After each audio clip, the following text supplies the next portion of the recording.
Oh, hi, I didn't see you there. My name is Bliss Foster.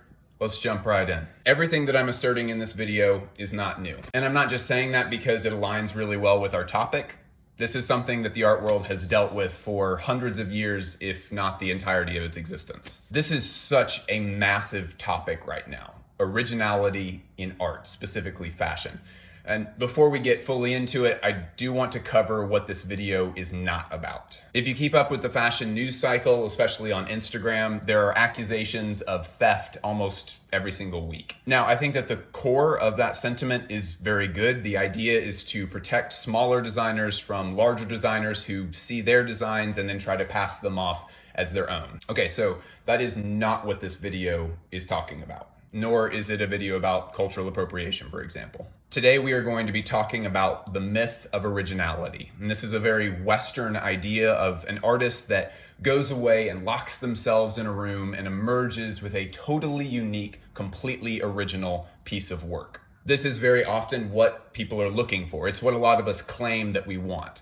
Originality. Here, I'm not only asserting that originality is impossible, but we're also going to cover how, as an observer, releasing yourself from that expectation is going to open up art so much more for you. It's going to make the experience of looking at it so much more rich. We'll start with an example. My little brother first got into Kanye West through the Life of Pablo album. When that thing came out, he was so fixated on it. And he was showing me this one section that he really loved. He was like, "Oh, listen to this. This is like my favorite part of the whole album. You may remember this part. How can I find you?"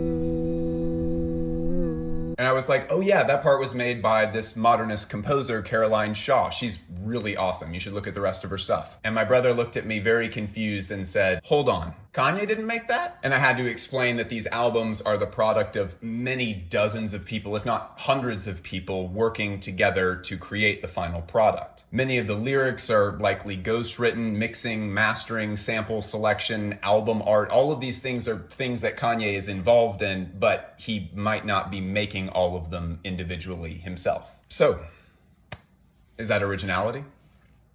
So let's shift gears and talk about a more relevant fashion example. I once got the opportunity to speak for a former design director at Ralph Lauren, and he told me a fascinating story about when he started at the company. When he first joined the design team, his very first assignment was to sketch out a design for a new army jacket. Since it was his first assignment, he really wanted to impress his boss, so he went way overboard and sketched dozens of army jackets and narrowed it down to his favorite few dozen of them and then brought them to his boss and was expecting a really positive response. The creative director rejected all of them and told him what he said was one of the most important pieces of advice that he's ever gotten in his career. What he said was, here at Ralph Lauren, we do not design an army jacket by taking the basic shape and then adding in buttons and zippers and pockets in interesting places. We look at the full history of the army jacket and consider all of those steps that it's taken in its design development, and then we take the next logical step. Design and art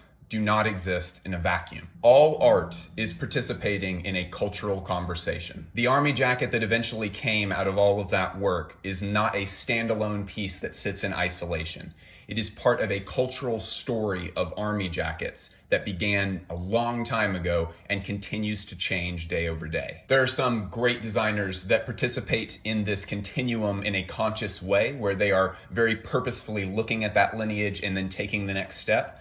But even outside of those who are doing it on purpose, everyone is inspired by some other artist, and everyone has references and influences that greatly impact the final result of their work. All artists participate in this system, and that's not a bad thing. I think that generally the intention behind this originality myth is good.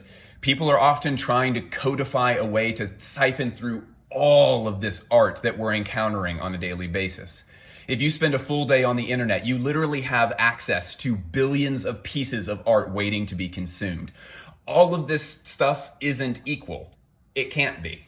There has to be a way to distinguish some art from other pieces of art, and at least in some cases, it is worth noting that this art is better than this piece of art. So this is not me trying to assert that all art is somehow on this great equal plane and that everything is the same. There is some art that is more worthy of merit than other pieces of art. Context matters a lot. Let me give you an example. Throughout the 1960s, the prep movement started taking shape in the United States Ivy League schools. At the time, the development of this look was pretty organic. It was the result of sloppy guys in the humanities department rolling out of bed and throwing on the clothes that they had worn down to pieces. For most of the actual men at Harvard, Yale, and Brown University, this wasn't a conscious decision. It's just how they were living. Okay, so on the other side of the globe, Japan was westernizing. Part of that was the rise of American Ivy-style clothes. They couldn't go to America to buy these clothes because plane tickets were prohibitively expensive back then, and they couldn't import the clothes either because, likewise, it was just so expensive to do that. But they wanted that look. There was a whole movement of young kids that desperately wanted to have this American Ivy style. So their solution was to study the clothes using catalogs from the United States and to replicate those clothes as closely as they possibly could. And throughout that process of literal replication, the Japanese ended up drastically improving the construction and quality and make of those garments. And even still to this day, if you want really good American style Ivy clothing, the best stuff is made in Japan. By closely studying their predecessors, they created something better. Is that originality? No, it is not. But for my money, if I want a really good Oxford, it's coming from Japan. And okay, so it's gonna seem here like we're going off the rails a little bit. Stick with me. I think this is probably the most important part of the entire video. In linguistics, there's two different ways to study a specific word in a language. There's diachronic and synchronic. And I think these methods can be applied to fashion really easily as well. Diachronic is the way that a word has developed and changed its meaning over time. You're looking at the history of the word in order to understand it. In fashion, this would be like the Ralph Lauren example that we talked about. The synchronic method is to look at that single word now, not its history, but the word now, as it relates to other words in the language. So in language, you can't truly understand what love means until you understand hate and indifference and isolation, etc. So in fashion, a synchronic reading of a designer's work would give us context for that designer within a system of trends and moods of the zeitgeist. Like if you show someone who knows absolutely nothing about fashion a piece by Carol Christian Pohl, they probably wouldn't get it and say that it looks kind of stupid. But if you're able to educate that person about the details of construction and what his goals are and the system that he's reacting against, many of these pieces open up and are really profound, taken even individually. And in both of these readings of fashion, both diachronic and synchronic, the designer's work is not in isolation. The art doesn't exist in a vacuum. Even the most creative designers are reacting against something or they're recontextualizing an existing element. And I mean, gosh, like fashion in particular is a medium of art that is especially bound up in a really specific rubric, the human body. I mean, how could it be that a designer's work is not heavily based on the work of their predecessors? Does that mean that this work is shallow? Is there any less artistic merit to the work of these designers? I mean, of course not. That's what this entire channel is about. The creativity is still there and the work can still be great. But we have to free ourselves from this idea that work needs to be totally freed from reference or inspiration to another piece of art. Pieces of our worldview and our outlook should only be with us if it helps and serves us in moving through the world and relating to things and people. And I just don't see any usefulness for this obsession with the idea of originality. There's honestly no such thing. It is crucially important to me that we get some discussion going about this topic.